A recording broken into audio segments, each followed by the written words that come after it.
Amis aficionados, bonjour, bonsoir, bienvenue dans cette nouvelle émission de Noir et Blanc. Le début du mois d'août, la fin du mois de juillet, beaucoup de courses, beaucoup de trophées qui ont lieu tous les jours, toutes ces semaines-là. On va revenir sur une partie d'entre eux parce qu'on ne peut pas parler de tous nos consultants habituels. Jackie Siméon, Gérard Muscat, bonjour, merci d'être là aujourd'hui. Et face à vous, Christian Garrido, président du club tauren de Sommières, qui clôturait la fête ce week-end avec encore une très belle course au Trophée des As. Et un petit peu plus tôt, Bernard Calatayud, de club tauren de Bayargues. Vous clôturiez la vôtre avec au Trophée de l'Avenir, là aussi un beau trophée en 3 actes. Donc on va revenir entre autres sur ces courses-là, mais aussi Cabannes, Bouillargues, Pérol, Château-Renard, Fontvieille, etc., etc. Mais on commence comme d'habitude par les taureaux dans la rue et un petit tour d'ailleurs par Sommières et la très belle gaze et les très belles images d'Amont.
Voilà pour ces fêtes votives et les gîtes et des fêtes votives que vous retrouverez tous les jours sur les antennes de TV Sud. On va en venir maintenant au taureau de piste, au taureau en arène cocardier. En commençant par la Provence, c'était la semaine dernière la 25e Coupe de Provence dans les arènes de Cabannes. Eh bien, on y est allé, on a filmé et ce fut une jolie petite course que celle présentée ce jour-là, en commençant par Athos de la Manade des Baumelles, qui signe un quart d'heure intéressant avec Pradier et Sbiri, les deux raseteurs qui seront dans les prix ce jour-là. Coupe de Provence, donc c'est que des taureaux provençaux avec des raseteurs provençaux ou non? Comment ça? Je sais pas trop quoi. Je sais pas. Cabannes, c'est en Provence, ça je sais. Est-ce que ça représente Coupe de Provence ou pas, je sais pas, mais effectivement il y a beaucoup de raseteurs provençaux. Donc la manade blanc, Gérard vient nous parler de Castillon. Ouais, Castillon, un taureau de blanc qui prend tout, qui est agréable et qui finit à la barrière. Et taureau toujours dans la lignée des blancs. Jupiter à présent de la manade lotier dans cette deuxième partie de course à présent et Fouad El Adjouji dans les cornes, un Fouad qu'on retrouvera dans les arènes. Le troisième des Jupiter, il y en a 3, à Laurent, un Chauvet, il y en a beaucoup, Lotier, ouais. C'est surprenant. Puis comme c'est une petite piste où les taureaux sont avantagés parce que ça brille toujours les petits taureaux. Pas des provençaux parce qu'il y a le Bressalou. Oui. Manadier de Garrigue. Pas de province. Iroko de la manade du Bressalou, un bon petit taureau. Hein. Vous l'avez peut-être vu déjà à Bayargues. Oui, c'était cassé à la corde l'année dernière à Bayargues et c'est le taureau qui avait gagné la finale des ligues il y a 2 ans, je crois. Et Fouad qui s'en sort bien, heureusement que c'était le moignon qui le touche, cette corne justement cassée. Hein. Fouad qui est animé, hein, comme à Jonquière d'ailleurs. Ouais, on va le revoir tout à l'heure en image, qui prendra un petit coup de corne et qui continuera malgré ce la course jusqu'au bout pour la finale du Raisin d'Or. Et puis Shogun de la Yalle, un taureau intéressant, hein, en avant-dernière position. Et voilà, pour les prix, le Brestalou, on vous le disait, Undo pour la saison, la manade de Plot, et puis Pradier pour les points, je crois, pour cette 25e Coupe de Provence. Revenons à Languedoc maintenant. La Coupe de Bayargues, c'est en 3 actes. Il y a une dizaine de jours de cela, la première course. C'était exactement le 27 juillet, Bernard. Avec un trophée où vous récompensez le beau geste avec des points de bonification et où chaque raseteur se va octroyer 20 € à chaque taureau s'il a eu des points. En gros, le trophée donc Jean-François Brouillet se déroule sur 3 courses, hein, dimanche, mercredi et les finales vendredi. Et à l'occasion de ces courses, donc, sont distribués les points normalement comme se lèvent tous les raseteurs. Et sont rajoutés des points de bonification qui récompensent les beaux gestes, les bonnes tenues, etc. Par 20 points, par un point qui est rémunéré à la hauteur de 20 €. Donc les raseteurs, ils ne sont pas obligés de donner des points, on donne des points, il y a des beaux gestes. Voilà. C'est pour un peu aider les raseteurs et leur prouver qu'il n'y a pas que les points qui comptent et qu'il faut faire des beaux rasés, des beaux gestes et que ça compte aussi. Donc voilà. Et ça a été le cas puisque tout au long des 3 courses, il y a eu de la qualité. Il y a eu de la qualité, il y a eu des points la première et la finale. Voilà, la première et la finale, il y a eu de la qualité, il y a eu des beaux gestes, donc tous ces raseteurs ont bien été récompensés et ils ne s'en plaignent pas puisque ça fait quand même un petit pactole pour certains. Bon, on a vu Alchimiste de Cayenne, il n'y a pas que des taureaux du Languedoc, il y a des taureaux aussi de Provence, et celui-là, Achille, c'est ça, hein. Ça c'est Achille, c'est Occitane, oui. Qui a été très bien, comme souvent les taureaux de l'Occitane d'ailleurs. Qui a été bien, Bestou encore vert qui saute beaucoup, et puis ça c'est le taureau qui a fait impression tout l'après-midi. La révélation peut-être. Voilà, la révélation de l'après-midi, je l'avais vu en boulet au printemps, puis il avait été très bien. Il avait été quelconque à Vendargues sur une course à l'avenir, et puis là, vous voyez, il n'a pas arrêté de s'envoler tout l'après-midi. Il est rentré à la fin, les gens debout, et ça a été ça tout le quart d'heure. Voilà. C'était le meilleur taureau des 3 courses. Hein. Ça a été le meilleur taureau des 3 courses, c'est lui qui gagne le trophée, et ça a été ça tout le quart d'heure. Voilà. Il tapait, il basculait, basculait. Voilà. Il est rentré épuisé, il a donné tout ce qu'il avait. Il a été énorme. Un taureau avec des origines rouquettes. Un taureau qui apparemment aurait des origines rouquettes, oui. D'où sa propension à plus fort aux barrières. Il a un peu effacé, le quart d'heure de Tavel, qui lui aussi a été très bon, qui est sorti 7e. Il a un peu effacé son quart d'heure parce que tout le monde est resté sur le quart d'heure de Maringo qui a été énorme. Donc Tavel a lui aussi été très bon, mais bon, l'autre devant. Mais je remarque là. Et puis vous voyez bon, quand les raseteurs jouent un peu le jeu, c'est-à-dire un peu les Ekraoui, Ilias, Benafitou et compagnie, ça. Oui, parce que vous aviez aussi des raseteurs capables de jouer. Oui, voilà, oui. Les planches ne cassent pas, c'est bizarre. Alors les pêches c'est du plastique. Ah voilà. C'est du plastique. Ça fait longtemps que c'est du plastique à Bayargues. Ne casse pas, non, ne casse pas. Elles sont apparemment étudiées pour encaisser les chocs. Et jusqu'à aujourd'hui, ça fait quand même peut-être une dizaine d'années qu'il y a des planches en plastique à Bayargues. Et aucun taureau ne s'est fait mal à Bayargues. Mais tu vois, je ne le savais pas, c'est pour ça que je Donc tout le monde, beaucoup reproche que c'est notre consultant de Provence, il va pas beaucoup à Languedoc. C'est vrai que le côté spectacle, ça lève un peu une planche qui brise, c'est vrai que c'est joli, c'est autre chose, mais celles-là sont en plastique. Bon, c'est l'Amérique qui les a achetées, qui a tout fait refaire, il n'y a aucun entretien. Et donc, aucun taureau, on a Gassavoy chaque année à Bayargues, ça fait 10 ans qu'il vient. Il y en a d'autres, Maringo, on l'appelait lundi matin, Didier Vélas, il était très bien dans les prés. Aucun taureau. C'est bien de le savoir, tu vois, c'est testé pour encaisser une certaine. Ça enlève un petit côté quand même émotionnel, parce qu'il n'y a pas le bruit, il n'y a pas la planche qui claque. Il n'y a pas le bruit de la planche qui casse, il n'y a pas tout ça, mais bon, côté. Il y a quand même une polémique autour de ces barrières. Hein. Oui, il y a une polémique. Parce que quand même, quoi que vous fassiez, il y a une polémique, Jacques. Chacun dit la sienne, mais bon, nous on a des preuves que aucun taureau ne s'est blessé. Parce que moi, sur les images, j'aurais tapé, je ne savais pas. Enfin, je me dis, putain, les planches, je ne casse pas. Donc apparemment, c'est calculé pour une certaine force, ça accuse le coup. Voilà. Allez, venons-en à la deuxième course, celle du mercredi qui n'était pas la meilleure des trois parce que pénurie de raseteurs entre autres. Le souci du mercredi, c'est que démarrer. Merci à notre nouvelle caméra woman qui a officié. Le souci du mercredi, c'est que on a pas de raseteurs en route. Zekraoui est sorti, Nabil Benafitou est sorti, Ilias est sorti. Donc on s'est retrouvé pratiquement. C'est ce qui arrive souvent fin juillet. Donc on s'est retrouvé après le 4e sans gaucher. Ça va être pareil à Pérol d'ailleurs. Et, voilà. Et donc bon, la course était intéressante, mais sans gaucher, après c'est compliqué. Limbert de Guillerme qui a fait une très bonne course, le troisième il est sorti, qui a été bon. Et à partir de là, les rasoteurs ont commencé à sortir. Voilà, Limbert qui a commencé à flotter et qui a fini, qui a été à masse. Qui a été à masse, à la fin il a tapé, il s'est gagné. Ouais. Mais ma foi, les images sont très bien pour une néophyte qui prenait la caméra de Raymond Ferrière qui déménageait ce jour-là. Merci à elle de nous avoir permis d'avoir ces images. Voilà une image. Le Cocardier, ça a été celui du Cocardier qui arrive au fusil, qui toujours faisait le pas, qui a fini, qui a tapé. C'est dommage qu'on n'en voit pas plus. Et bifitter de la manade Ricard qui sort juste après en 5e position. Voilà pour cette course du mercredi. On est allé assez vite parce que celle de dimanche, de vendredi, la finale était un ton au-dessus. Et c'est vrai que là encore, faut croire que les points de bonification, ça sert aussi et ça incite les rasoteurs à bien ou à faire plus que simplement lever les rubans, Bernard. Oui, c'est sûr que les points de bonification, c'est les aides. Et puis on a eu la chance le vendredi de pouvoir récupérer Cadena, donc qui a pas mal rasoté. Qui est l'homme de ce début du mois d'août. On ne parlera pas de Montfreng aujourd'hui, ça a été l'événement des derniers jours. On l'a gardé pour la semaine prochaine. On va vous faire une émission spécialement Montfreng avec la course de dimanche et la finale du Gland d'Or exceptionnel. Un Joachim Cadenas exceptionnel, mais un petit peu toute l'équipe, Gaillardet, Solaire, et bien sûr les deux en tête, Guillon et Bourgam. Oui, je crois qu'on peut rajouter le petit Solaire parce que le petit Solaire. Il n'est pas bien grand. Oui, non, mais fait bon. Mais il est grand par le talent. Il est grand par le talent, parce que nous a fait les 3 courses et il a lui reproché à ce garçon. Il a toujours travaillé. On va le retrouver le jour de la finale. On le retrouvera à Bouillargues aussi d'ailleurs. Tiens, quelques jours plus tard, c'était dimanche dernier, puisqu'il est issu de l'école de rasoteurs de Bouillargues, la grande école de rasoteurs de Bouillargues. Bellagio de la manade Somat pour commencer à l'image pour cette finale. Bellagio qui est habitué lui aux grandes pistes puisqu'il a fait, je crois qu'il est sorti à la Palme d'Or il n'y a pas longtemps. Donc c'est un premier qui connaît son métier. C'était Romain Mascarin. Romain Mascarin qui était venu, qui au premier rasé ça a été fini.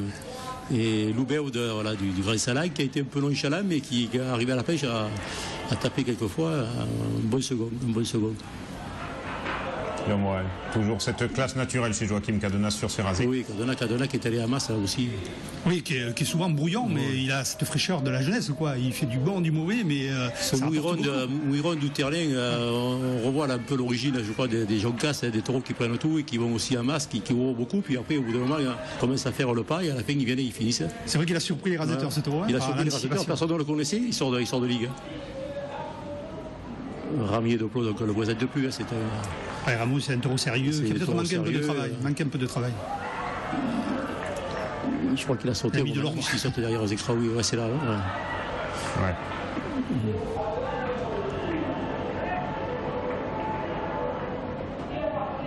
Ensuite, Bessoun, c'est plein de générosité, ça se donne des deux côtés, ça prend tout, ça finit. Un peu moins bien que d'habitude, j'ai trouvé un peu en dessous. Je ne sais pas s'il court beaucoup ou pas. Un peu. Il était le 14 juillet à Soleil.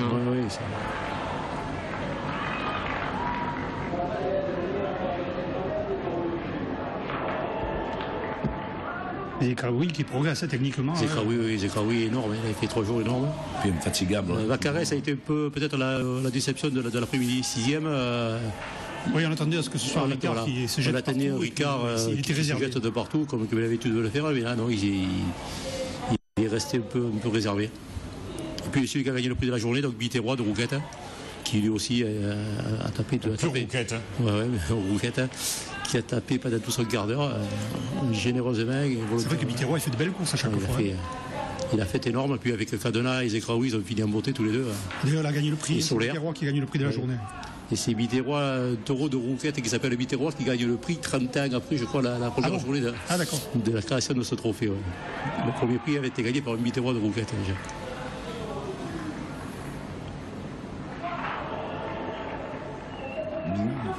Youssef Zekraoui, logiquement, qui remporte ce trophée. Donc c'est un trophée, il y a les points levés et les points de bonification.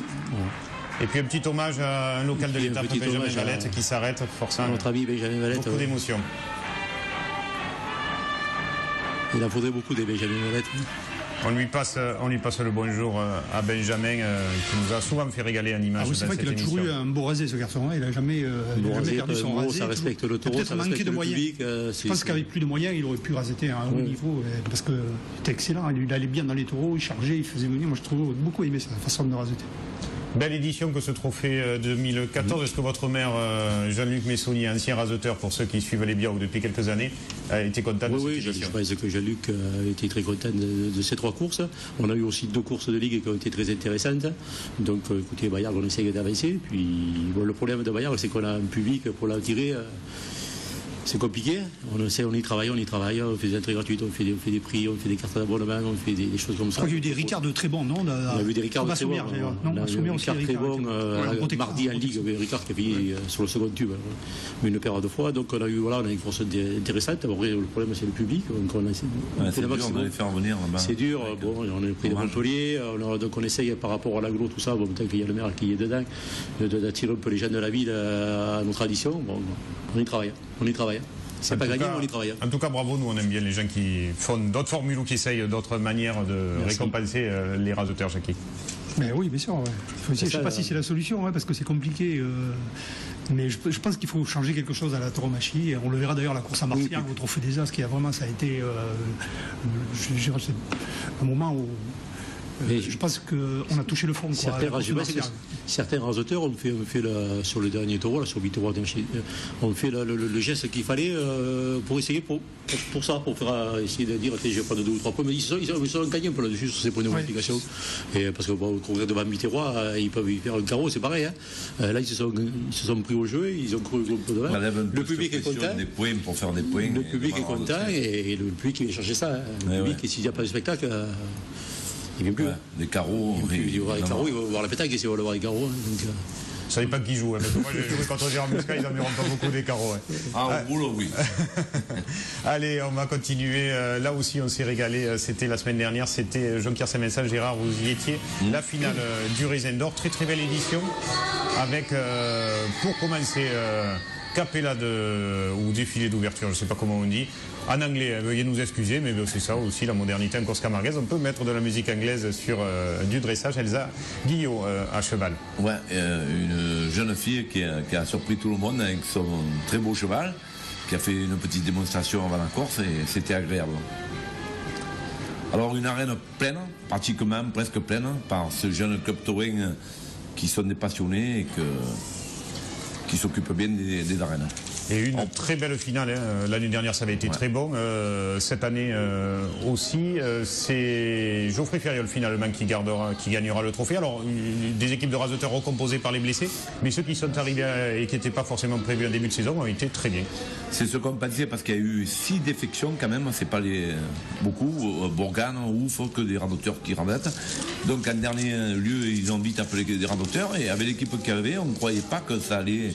Et finalement, on a vu une très très bonne course avec un Ferriol qui s'est démené et qui a gagné le Raisin d'Or. Un rasetant bien toute la course. Et puis il y a eu ce rasé de Fouad qui prend 5 cm dans la fesse, qui sortira, se faire soigner, qui reviendra et qui terminera la course. Un taureau très très très sérieux et qui aurait pu le ramener en piste. Et il est allé se faire soigner. Et il a eu l'estomac, il est revenu raseter. Avec la cuisse un peu ouverte. Bravo Fouad. Quelle race de poulain, ce taureau. Un taureau à revoir, un taureau qui a des qualités. 6 galons ensuite en 3e position de la manade, en 4e position de la manade, Fabre Maillan, Gérard. Ouais, un taureau aussi qui prenait tout. Bon, Maillan assez quand même brave sur le rasé. Un taureau plus facile que les autres, parce que il prenait tout, il sautait pas, voilà. Et tout le monde s'est mis au diapason. Et Rémi Guyon qu'on reverra semaine prochaine en forme pour les 2 dernières courses du Gland d'Or qui était aussi de la partie ce jour-là. Lui qui a déjà dépassé la trentaine maintenant, Rémi. Mine de rien. Oui, il s'en a vu. Encore ça va, s'il finit comme Sabri Alouani, combien, 36 ans Sabri? Ouais, 36. C'est tout ce qu'on peut lui souhaiter à Rémi. Roitelet maintenant de la manade Somade. Un taureau plaisant aussi, barricadier, qui a fait un quart d'heure plaisant pour le public et pour le manadier aussi. Son taureau était très bien. Et celui qui gagnera le prix ce jour-là, Gérard, c'est un taureau qu'on ne connaissait pas forcément trop, de la manade Laurent. Ouais, je ne le connaissais pas. Tenue de piste, il s'est mis devant l'autoril, sérieux. Les premières 3 minutes, hein, il n'a pas été terrible. Puis alors après, il a fini en masse. Sauté après, dangereux, méchant. Et un placement surtout. Et il a gagné le prix. Surprenant, Laurent avait des cordes comme ça. Il y en a plusieurs en ce moment. Il coupait le terrain, il a changé complètement au bout de 3 minutes. On le voit sur Furiol qui ne peut pas aller à la tête.